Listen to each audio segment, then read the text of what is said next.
Welcome home, where we provide information, inspiration, and motivator after motivator after motivator here on America's Next. We have LaShonda Sugg with us here today. How you doing, LaShonda? I'm doing very well, Cedric. How are you?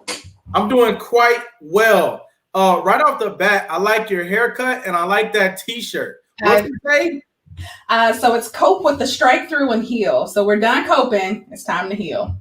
Wow, that's powerful.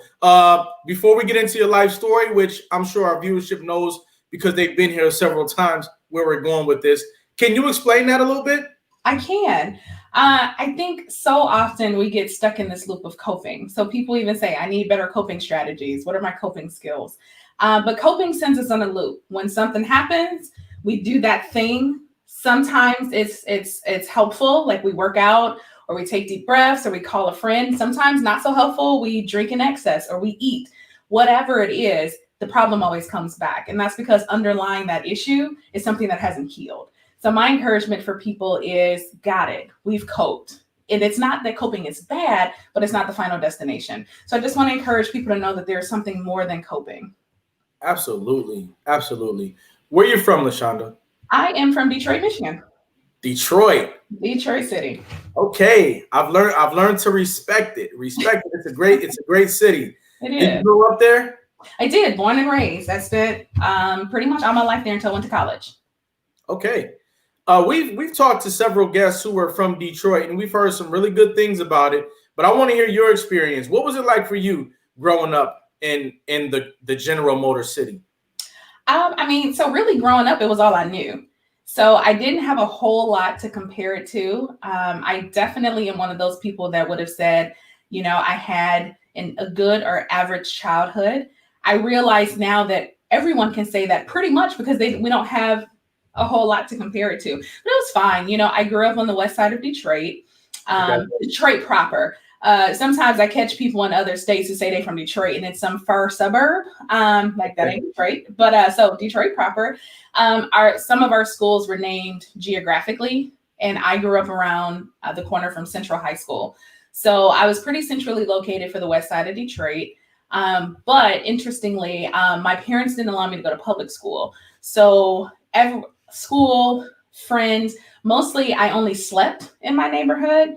And all of my socialization really took place about 15 minutes out from where I lived. That's where a lot of my friends were, where I hung out a lot of the time. So I didn't have a lot of experiences in neighborhood, which is sometimes unique to people who grew up in Detroit. So, what was your actual socializing environment? So I went to a small private school from kindergarten to eighth grade, and then a small private Catholic high school 9th through 12th. So a lot of my experiences were with my friends who often lived closer to the school that I went to. So I would spend a lot of time over their home. Sometimes they would come visit mine. The way I frame it is I grew up on a nice block in a troubled neighborhood. So Okay. my parents didn't allow me to leave the block pretty much.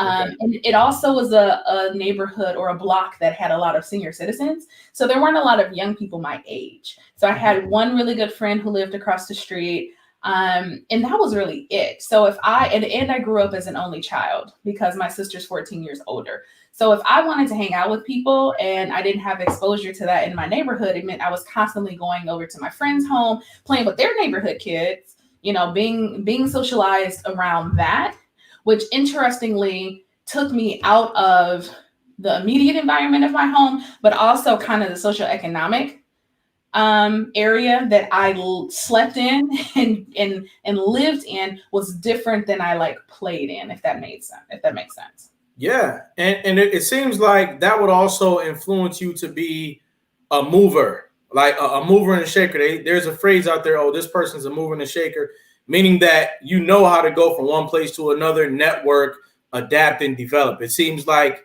that might have helped you to do that as well. Yeah, that's really interesting because I don't know that I've ever combined those two things together. And I'm always doing that, Cedric. So that's good. I'm always connecting stuff for myself, but I totally agree. It's one of those things that by the time I got older, when I realized people had everything they needed in their neighborhoods and sometimes never left it, that was a foreign concept to me. Because everything I did was outside pretty much of my neighborhood. So mover shaker, yes, but also kind of this idea of having to leave where I am to get where I need to be has been woven into who I am that I'm now examining is not always true. Wow. Explain that. What do you mean by that? So what I'm very aware of growing up in my particular family is there was a striving, and I've come to understand that that was a striving for whiteness as an idea. Whoa. So Did you yeah, just say striving for whiteness? I did. Okay. Definitely not something I realized growing up, but now that I'm doing my own work, I realize that. So what that means is growing up, I lived in what would be considered an impoverished neighborhood. Again, I went to school, my friends, everything was outside of that neighborhood. But my father would sometimes take me on these long drives to a city area called St. Clair Shores. So you go past downtown Detroit and you kind of follow the Detroit River out, and you know when you hit it, because all of a sudden the houses start to look like mansions, and there's lush green, and there's country clubs, and there's all this stuff. And we would drive, and two things were being, I knew he was communicating two things to me. One was that I could be or do anything. Like I understood that's what he was saying to me. But I also understood that, and to arrive, it meant that it looked like that. And that was directly connected to whiteness. So he would kind of push me to strive for things that were very capitalistically successful. Okay. But it never came with, and people like us, people who look like us, people with our skin are a part of that. So I was kind of being subtly pushed towards achieving this thing of whiteness, which I can now see truly was woven into how I viewed life, how I viewed success, how I viewed a whole lot of things. So that's very much a part of my childhood growing up. Okay. So I anticipate a huge turnaround in perspective as you became older and as you became a subject matter expert on what we need to do to heal as a people, because it sounds like you were doing an exercise where you were connecting, and the backdrop is Detroit, which was a progressive city. People worked at the General Motors plant, or they had some level of a career with benefits that allowed them to provide for generations of their family. But even in the midst of a middle class or potentially middle class opportunity that most people had in Detroit, your parents were associating a nice house and success with whiteness. Absolutely. Okay. Mm-hmm. Okay. And so how did that affect your interaction with other children who looked like you, let's say in the first grade? It didn't, because the nuance of it is I live in, I would say I grew up in 98% Black Detroit. So I didn't have experiences with white people unless they were my teachers. Really, I went to school. I can count how many non-Black kids I went to school with from kindergarten to eighth grade. And so my friends were all African American, their families and things like that. So my interactions, I had if you would say, my experience was surrounded by a lot of Black people. We went to church with Black people. It was, again, so when you said explain, that was it. Like success was that thing way out there. Like in order to truly get it, you gotta leave where you are and you have to achieve it out there. And so what that meant, what that was beginning to translate into is, well, one is suburban living. So when you get older, when you have a home, this is what a nice home looks like. These are the areas where you strive. These are where the good schools are. And so I wasn't given a foundation of pride in self as an African American person, or really a whole lot of other areas of my life. But yeah, that was very central, though, to be fair, I did not understand that at the time. Okay. I can look back retrospectively and say, okay, that's what was happening. But yeah. Okay. So would you say that your childhood was a happy, safe, comfortable childhood? I think if you would have asked me that 9 years ago, I would have said absolutely. Now Okay. I say no. May No, it wasn't safe. So I have a history of sexual abuse Okay. in my childhood, and early sexual abuse at the hands of similar age peers.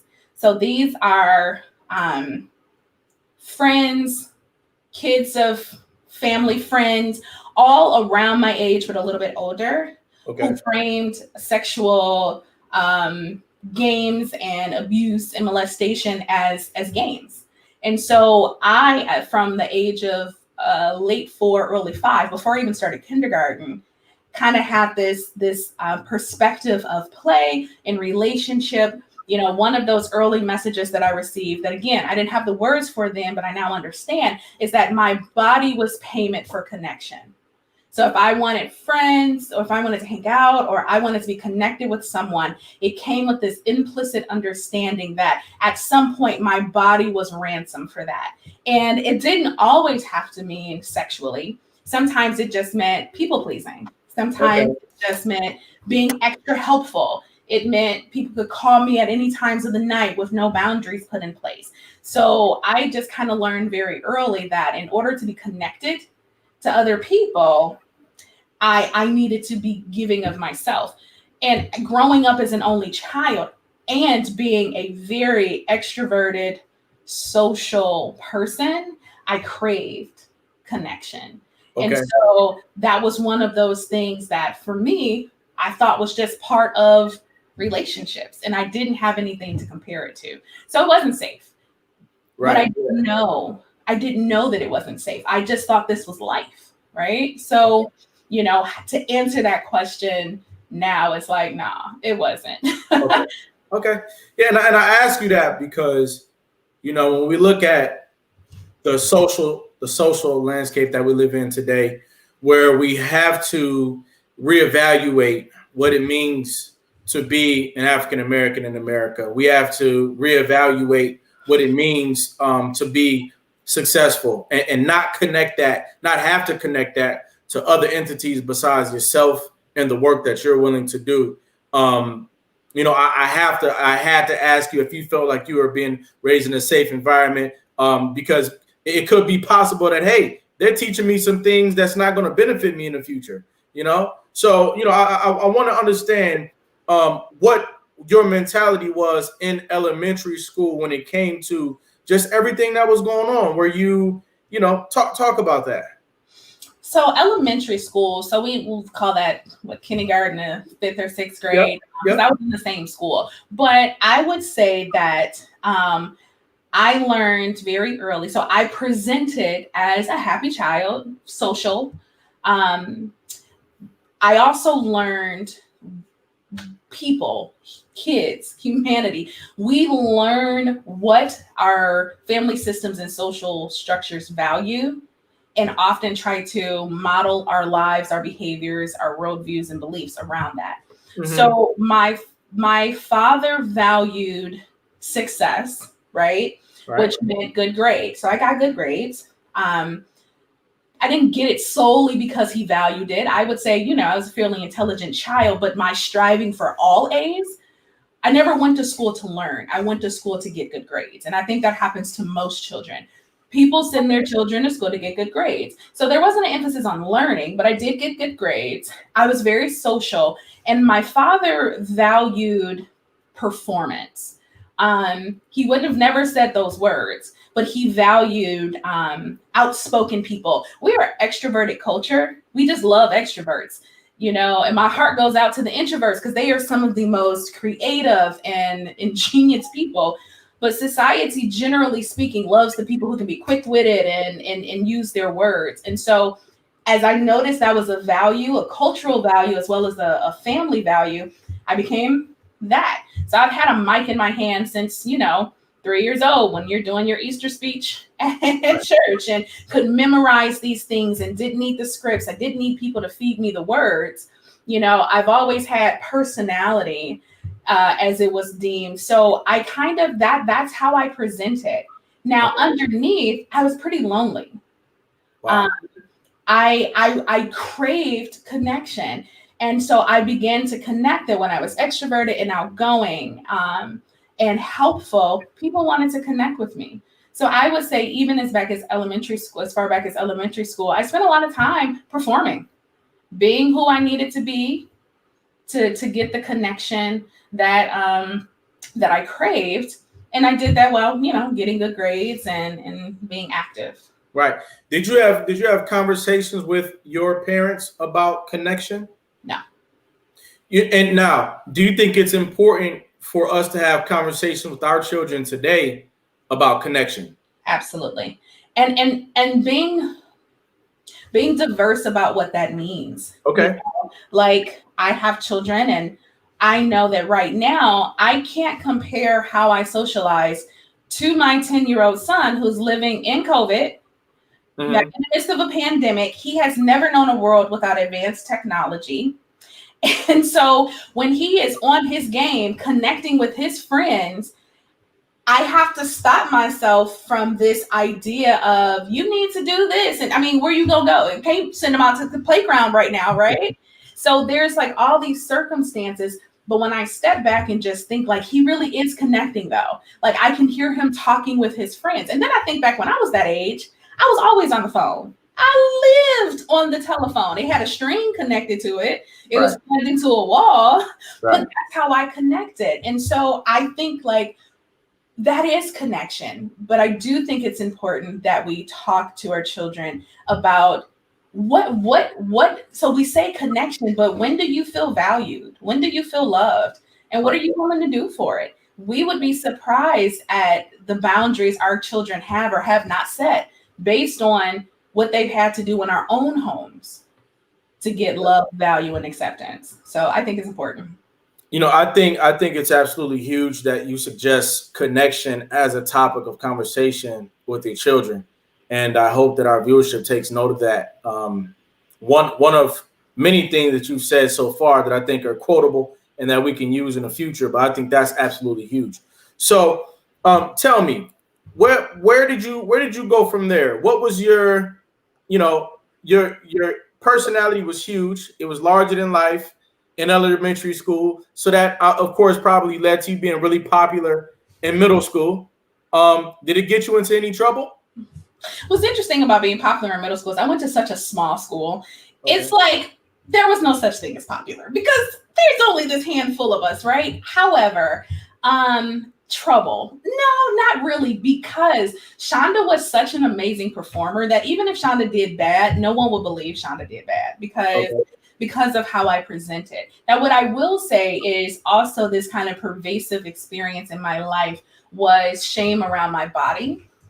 Okay. So there is a combination of kind of sexual abuse that leads to that, but also just I have always been a big bodied woman, lady, girl, female. Okay. And so I did not see images of myself portrayed. Black women, big bodied Black women who are not portraying some kind of stereotype or, seen as beautiful. And so that interplayed with how I interacted. So by the time I always had like this, it's hard to explain, but like I knew who I wanted to marry in first grade.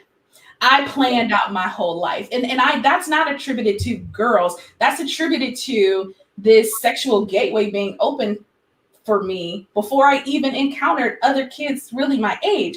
So there was always this hyper attunement to sexuality, being attractive or not being attractive. So that underlied so much of my existence throughout life. So middle school, I'm stuck with the same kids every year. Every now and then you get a new kid, a new student, and however that plays out. And again, my exposure to other people was not super high, but what I learned in regards to the personality is if my personality was super big, maybe people would pay attention to my personality and not my body, the body I hated. And so again, I learned to be quick-witted and funny and loud when I needed to be, and just kind of really work the room started very early for me, because it was a mechanism I used to kind of keep myself socially and emotionally safe. Absolutely. We had a comment from Bridget Monique, who we appreciate. You were talking about how your son plays video games and uses that as a way to connect with others. And she says, my daughter and friends actually have virtual movie nights, which I think is a great idea. Yes. They take it serious with popcorn and Coke. I was impressed. Yeah. Yeah, Bridget. Yeah. These, our children, they find all sorts of ways to, they have virtual Zoom parties.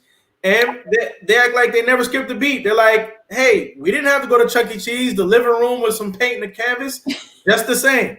So yeah. Connectiveness is a very important thing for us to achieve, however we can achieve it. I love it. Thank you, Bridget. For sure. Now, LaShonda, I want to ask respectfully, when was this doorway of sexuality open for you? I understand that it was opened at a young age. Can you talk about that from a higher level?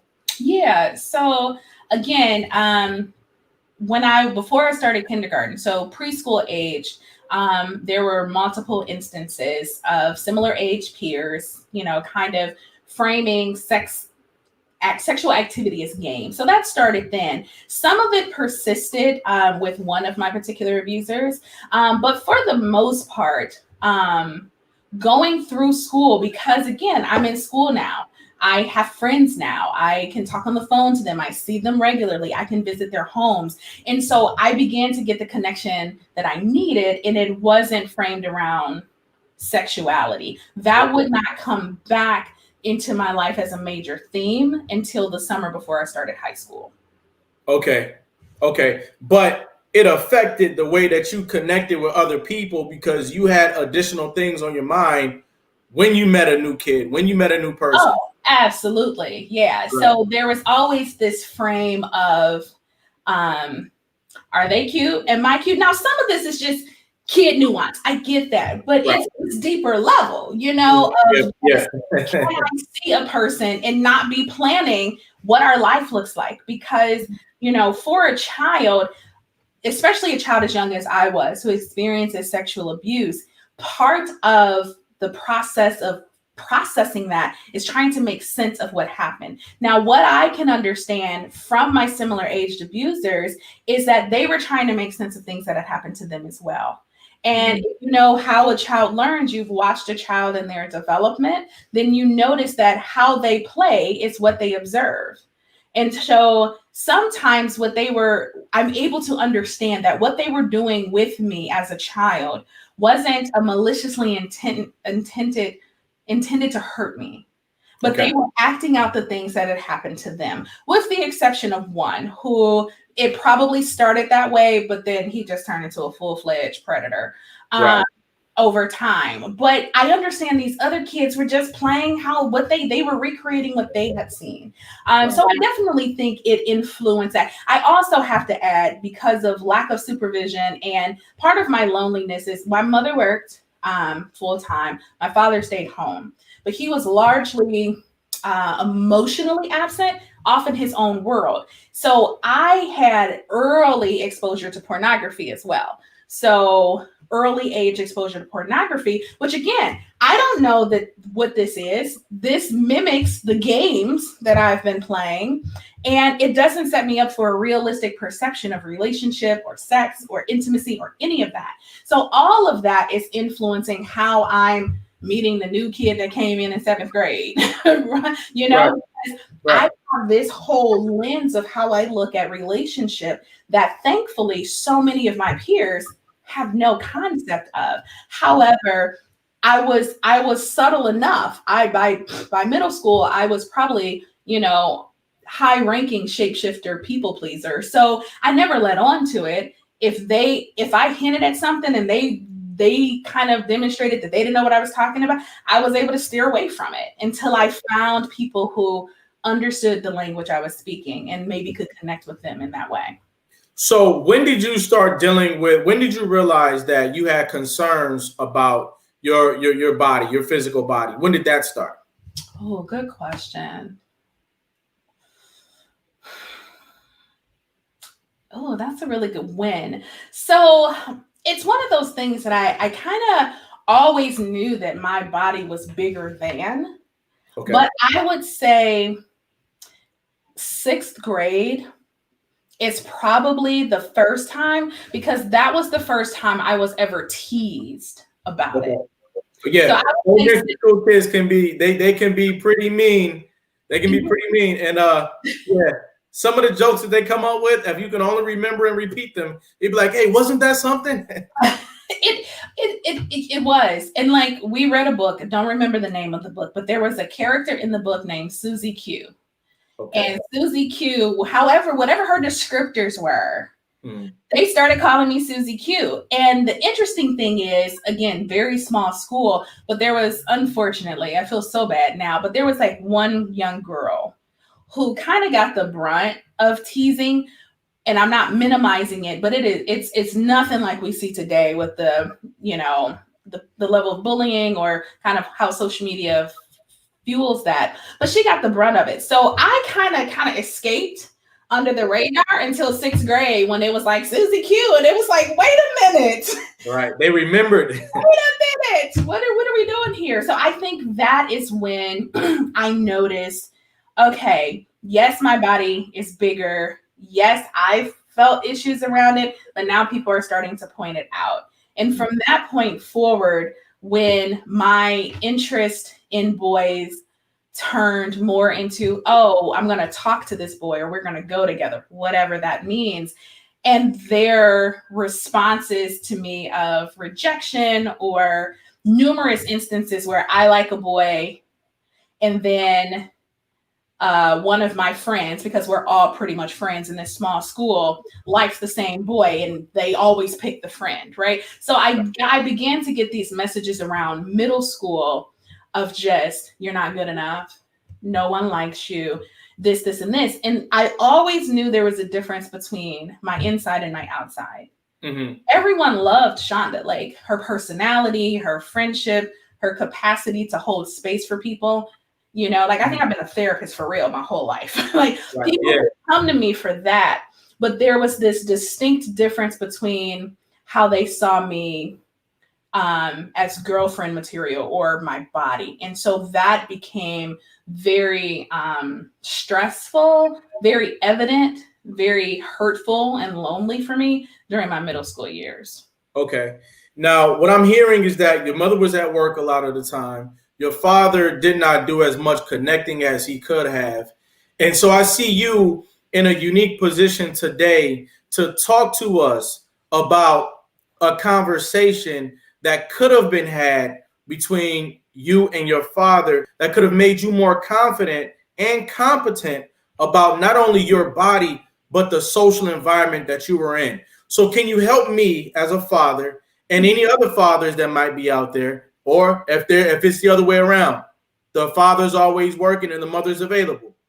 How can you help us today to frame a conversation that can help a young person who's in your situation like you were?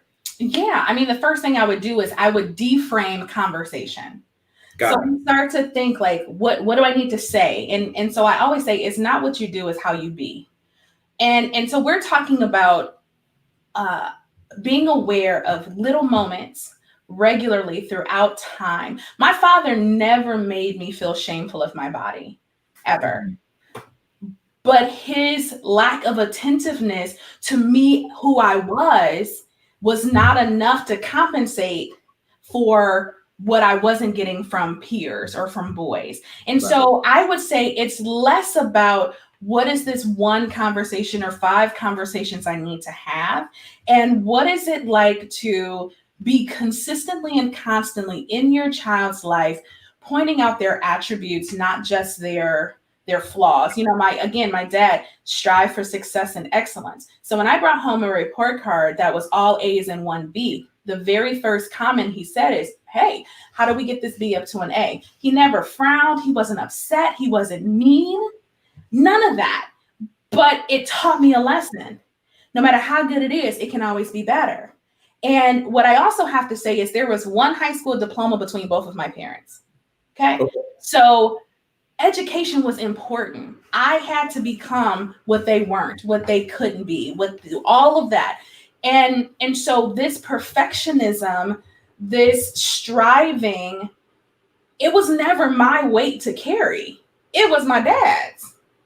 Now, he wasn't intending to drown me in perfectionism. He wanted to propel me forward. But just because he wanted this for me doesn't mean that he took into account who I was. So we never just sat and talked about my strengths as a person, my humor, my personality. If your child displays something, and I'm going to tell you where a lot of their gifts lie is the thing that drives you nuts. That thing that annoys the crap out of you about your child. If you take 3 steps back and observe that, man, you will be able to find some resilience that you just probably weren't hitting on. And so can we start having conversations about just who they are, how they be? Part of the interactions is a lot of people think that children learn to love themselves based on how they are loved. And in part, that's true. We as children learn what we deserve, and whether in regards to love, affection, all of that attention from our parents. But we also as children learn to love ourselves by how we watch our caregivers love themselves. And so when we are growing up in family systems where the parents are hyper focused on whatever that is, maybe it's taking care of everyone else. This happens, it's not exclusive to moms, but it happens a lot with moms. Moms say, my kids first, my kids first, my kids first. You know, I'm doing all this for them. Everything I do is for you. I neglect myself. I don't pay attention to myself. And we think that's going to fill the well of our kids. But what they're also learning is how to treat themselves based on how mama treats herself. If mama never takes care of herself, then how dare I take care of myself? And so I want parents to be human. I think that's the biggest thing I can say. And as parents, we sometimes sit and say, how do I become superhuman? How do I do everything perfectly? How do I do it right? I say, do it, learn, and be human with your children. When you make a mistake, apologize. Right. When you got something wrong, come back and say, hey, this is what I was thinking. This is what I've learned. Bring them on the journey of humanity so they learn what that is. And I think those things outweigh a single conversation or even a series of conversations. I think if my dad, once I got into school, had just spent time with me, that would have impacted because I would have been worth his time. But because he was so distracted, if I wasn't even worth his time, then I had to find someone whose time I was worth. And I was willing to give whatever I had to give to do that. And so I think that's important. Absolutely. Absolutely. You know, LaShonda Sugg, you are giving us a very dynamic conversation today. And I really appreciate you. For all our viewers out there, feel free to take a moment to subscribe to America's Next Motivator TV show page on Facebook. You can find us on YouTube, Roku TV, Android TV, and Apple TV. And stay tuned. We'll be right back after a brief message.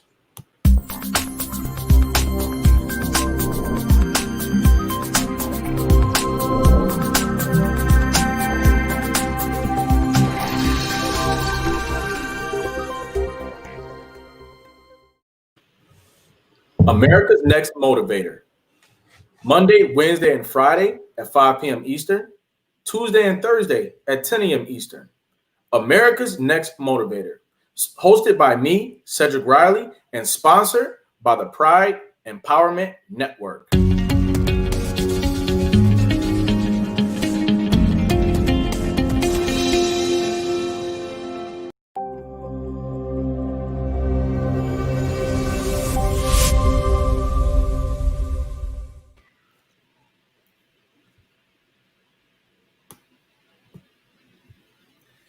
Ladies and gentlemen, real quick, before we get back into this conversation with LaShonda, I just wanted to talk to you guys about some changes that will be coming here on America's Next Motivator. It's been brought to my attention that we could use another segment. People have been sending me some messages and some ideas of some things that we could do to make our show a little bit more robust. So if you have ideas of what we can do as an additional segment to America's Next Motivator, this is why I invite you to come and view the show, be a part of the audience, and be a part of the growth of this brand. I look forward to your comments, your ideas, and if you don't make any suggestions that I like, I'm going to do what I think is best. And we're back. LaShonda, I'm happy to have you back here with us. We've had a great conversation so far, and I want you to get us to high school. What were you doing in high school? What was that like? And paint that picture for us. Yeah. So before I can take you to high school, I kind of got to pause in the summer between graduating 8th grade and starting high school. Okay. So this striving for connection led me to connect with a cousin. So it's one of those things that is not just for my family. It's not a Detroit thing. Really, I think it's an African-American thing. You know, you got relatives who ain't blood related at all. Okay. Aunties and uncles and cousins. So it's this kind of situation where it's a cousin. She's not biologically related, but her mother and my mother have been really close since before I was born. Okay. And I started hanging out with this cousin. She was 14 years older than me.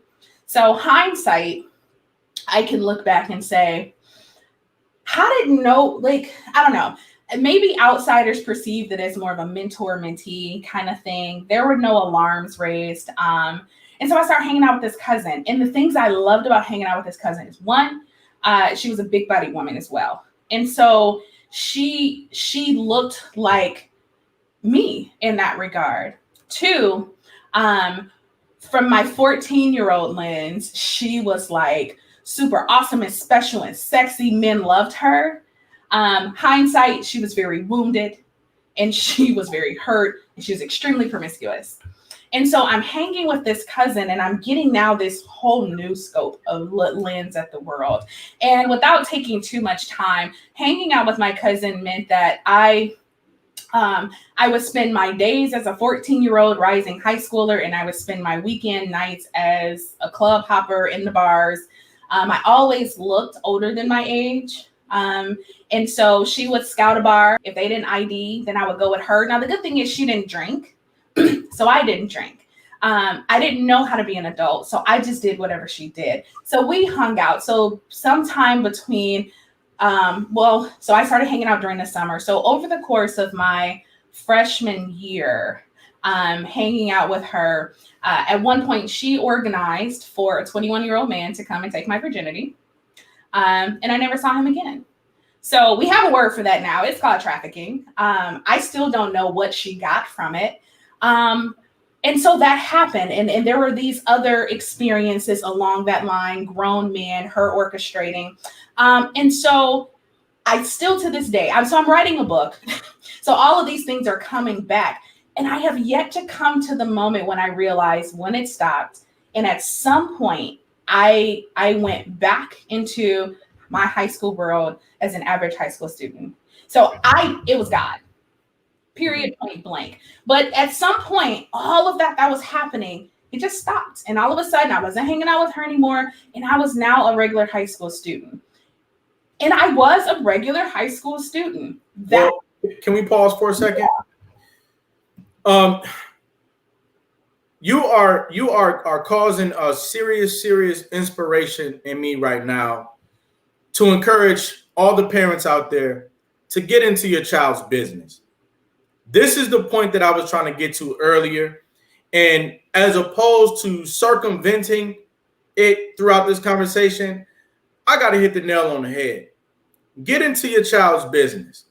It doesn't matter how old they are until they get out of your house, get into your child's business. You can send them to a better neighborhood on the weekends. You can let them spend the night at their friend's house. You can encourage a good social play and all that. But don't forget that a child is still a child. And it's very important for you to help them to create new mental pathways. Any subject that your child is interested in, you should be, as best as you can, holding their hand and teaching them how to experience that subject. Because the way that you have conversations with them and the way that you engage subjects with them from early on, it determines the person that they become. And so as I sit here and listen to you, LaShonda, I'm thinking your father, I'm thinking he should have been all over you, you know, and much respect to your father, much respect to all the fathers out there and the mothers out there. But I just want to encourage all the parents out there, get on to your children, be on them.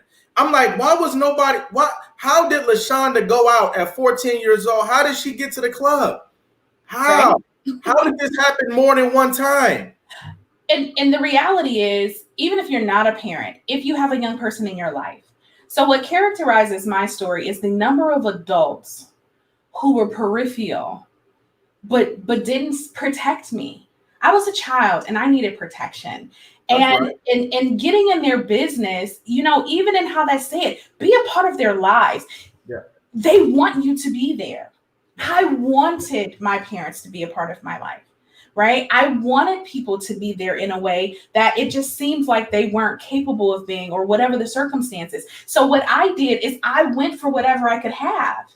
That is how I got connected with the cousin, because of my yearning for connection. In regards to teaching them, when I have conversations with people about talking to their children about sex or race or any of those things, don't think they're not learning. Who do you want their educators to be? Exactly. Because they're going to learn about it regardless. If you want a hand in what they're learning, being a part of that, and that has to look far more than these one-off, let me give you a piece of my mind conversations. That's not relationship. That's what children are rejecting. You coming in for your 10-minute lecture. My father attempted to instill a lot of wisdom in me, but it came in these 5 to 10-minute off-the-cuff conversations where I just was supposed to sit, listen, and absorb. He didn't ask me my perspective. He didn't say, what's going on with you? So that is relationship. So to your point, Cedric, where children buck and where they reject and where they distance is when get in their business is, let me tell you about you. And they like, you don't even know me. So let me clarify what I mean by getting your business. When I say get in your child's business, I mean be their partner through everything, from the day they're born to the day that you can't see them no more because you've left this earth. Be their partner. As soon as I wake up and my child wakes up, I immediately start partnering with them throughout their whole entire day. My first comment is, did you brush your teeth? Did you wash your face? What did you dream about last night? What are you eating for breakfast? What are your plans for the day? What are your goals for the week? This is a day. As soon as I lay eyes on them, I immediately begin partnering with them about what's going on today, what happened yesterday, and what's going to happen tomorrow. And so when I say get into your child's business, I mean, yes, I'm going to keep up with the times and I'm going to let you have a phone. But guess what? I'm going to teach you how to get on the internet. I'm going to teach you what I think is the cool websites for you to be going to. Okay, whether it be Nickelodeon.com, whether it be crosswordpuzzle.com or YouTube for kids. I'm going to teach you how to get on the your phone or the computer. I'm going to teach you where to go. I'm going to teach you how to have a good time. And I'm going to teach you how to sign out. Right. And so that's the level of involvement that I'm trying to encourage when I say get into your child's business. If I send you to your friend's house, guess what? Me and your mother will be calling your friend's house after about 35 minutes to make sure, just to say hi, checking in, being a part of your experience. You know what I mean? We have to find every opportunity we can to partner with our children. So yeah, I don't want to go ahead. No, I was just going to say, and what I love about that, and even with partnering, is I also invite you, let them in your life. Yeah. You know what I mean? So it's be a part of theirs, but let them be a part of yours. Mm-hmm. And when we can partner in that way, I definitely think that's beautiful. Mm-hmm. That is, what did you dream about last night? Here's what I dreamed about last night. Yep. And I think so many of us have grown up in family structures that have kind of said, stay in a child's place. This is grown folks' business. And there was very little overlap between that space. And so being a part of their lives, you are absolutely right. It's very important. And when you lay that foundation, when they find themselves in social situations that are contrary to what you've taught them, it doesn't eliminate peer pressure, but they have such a solid foundation that it's like, nah, I don't think that's right. Right. But part of it is when they don't have that foundation, they don't know it's wrong. They begin to know it's wrong when they get in trouble for doing things because they haven't had anyone kind of telling them anything differently. So it's proactive parenting instead of reactive. Exactly. To your point, I this is what happens when we don't heal and we have children. Mm-hmm. When we are so consumed by our own trauma, our own issues, our own pain, our own hurt, that it may not be intentional, but sometimes we can't even see the hurt and pain of our children. And so it's not necessarily intentional neglect, but it's neglect the same. And I think what happens too is, because I put forth this face, I learned very early, no one asks a smiling person what's wrong. Wow. So as long as I was smiling and happy, everybody's like, oh, Shonda's fine. Why I felt lonely is because no one cared enough to look beyond that smile and say, what's going on within you? You know what? I found a clip of you talking on the internet, and I think this is a great opportunity. Me? Yeah. Okay. And I think this is a great opportunity to share that clip. Is that all right with you? Sure. All right. Give me 1 second.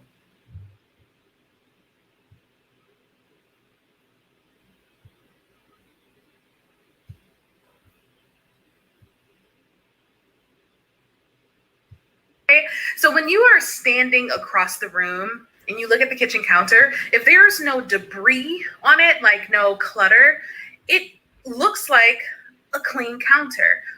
As you approach the counter, like the island or the countertops, as you approach them and you get closer, guess what? Still looks clean. As you look really close, still looks clean. But boy, when you rub your hand over the top, it can be some really nasty stuff on the countertops.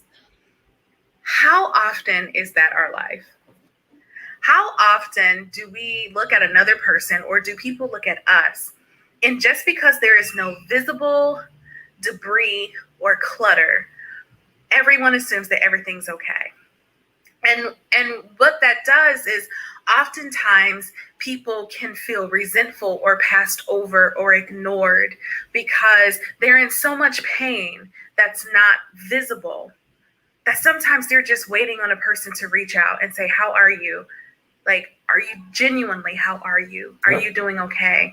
Let's just talk about what's going on in your life. Yep. Sometimes people have not developed the muscle to.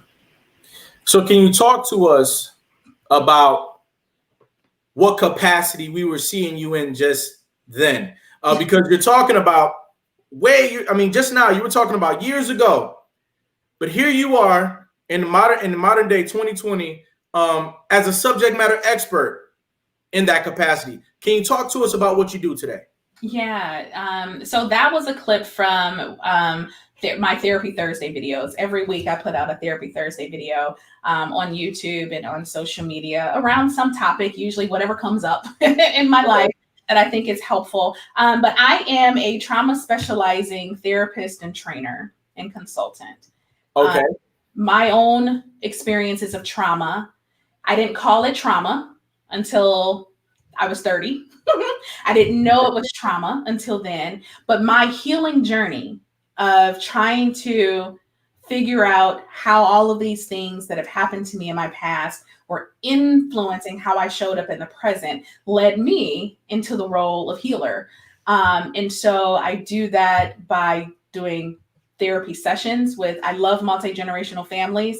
Working with individuals is okay. I'm phasing out of that because I need mama, I need daddy, I need that teenager, adult child, I need grandma, I need the auntie and the uncle, because we're all impacted by this generational trauma that we're not addressing. Talk about it. So simple things like, because I said so.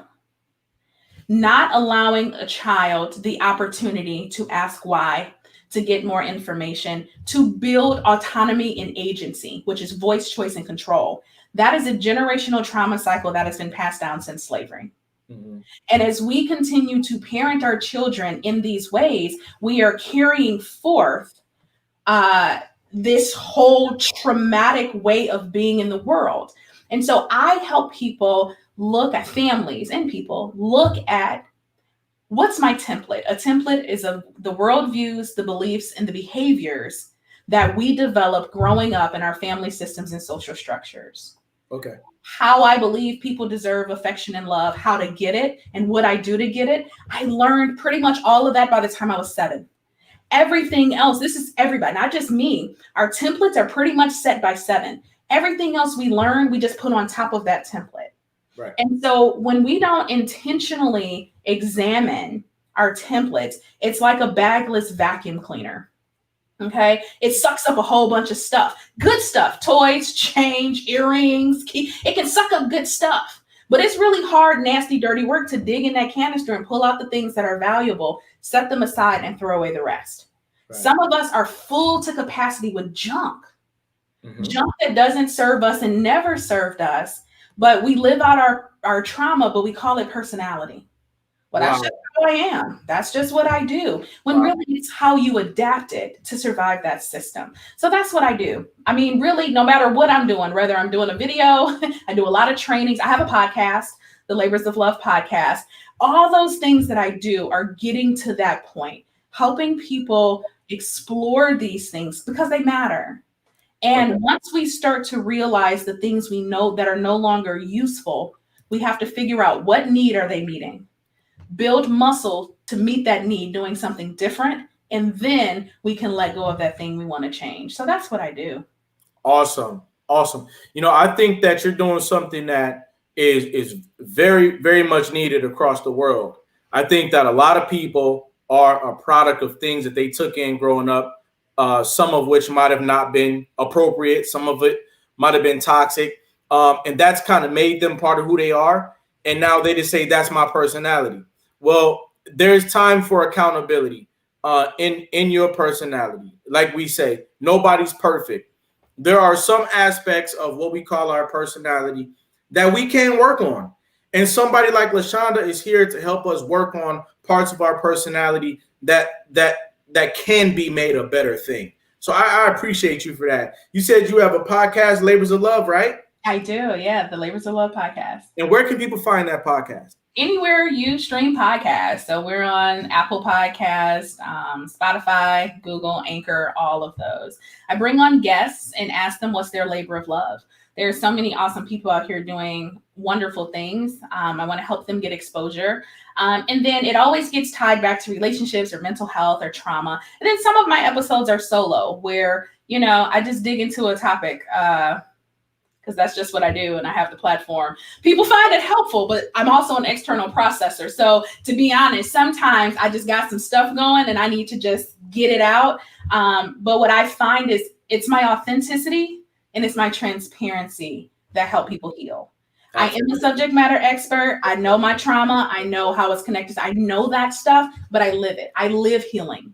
I am constantly on that journey. And I think that's what draws people to me because I'm real about it. And I can be real about me and help people be real about them because I'm no longer shape-shifting and people-pleasing. I don't need that for my value anymore. I don't need that to feel loved anymore. And once I began, when I got into recovery from shape-shifting and people-pleasing, then I was able to see myself in a way. And one of the most ironic things is people are far more drawn to me just as I am than they ever were when I was trying to be what they wanted me to be.